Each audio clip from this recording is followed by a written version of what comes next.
So today we will be talking about speaking in public and what to do. So I'm going to give you 10 tips for speaking in public. So here we go.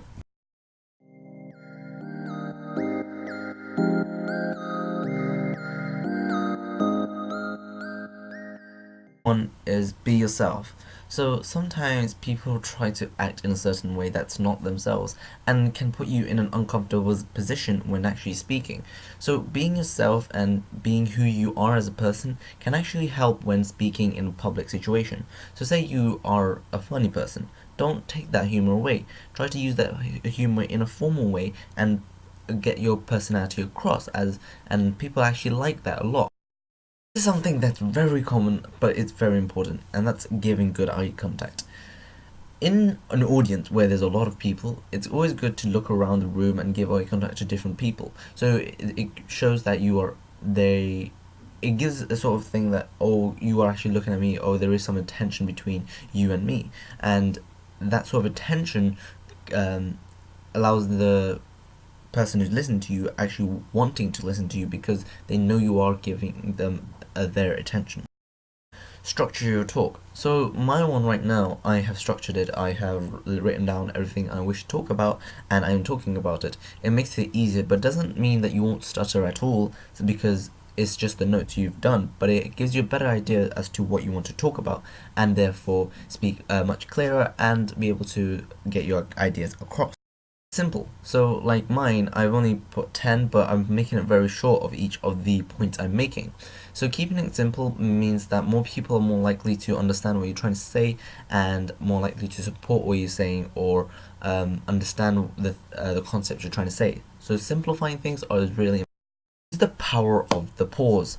So a 3-second pause is an optimum amount when actually speaking. So say you said something very dramatic like he died, and you stop, and then you start speaking again. Then that fact of you pausing and then speaking after gives a sort of dramatic effect to what you're saying, but also the pauses themselves allows you to take a breather, and it's not unnatural to take a pause. It's completely fine because if you don't take a pause, you're going to be doing and that's not nice. It's better to take a pause and say use fillers instead. This is more of an emotional thing, but if you are very passionate about an idea, you should speak from the heart. So when you are passionate about something, you would want to say it, and you would want to get that idea around, and so more people know about it. So that's why I say speak from the heart. So your emotions are delivered across, and more people will want to actually listen to you as you know there's some passion in what you're trying to say.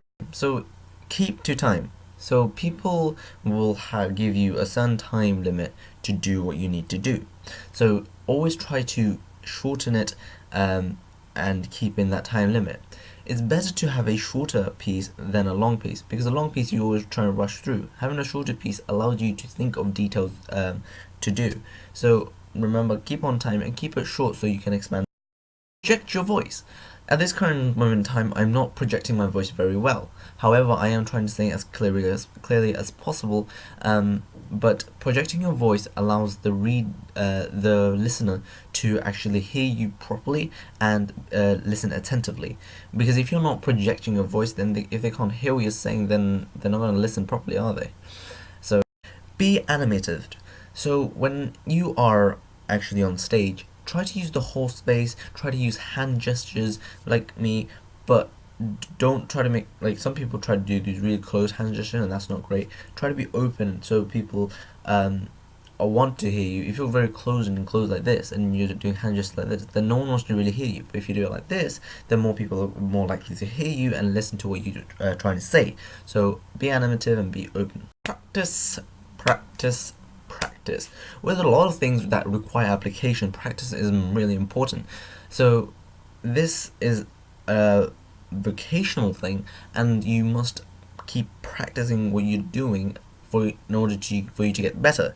So for me, I've been doing YouTube for a long time, and I have seen my videos actually noticeably improve and my speaking noticeably improve because I've been doing these videos and being able to structure it and deliver across.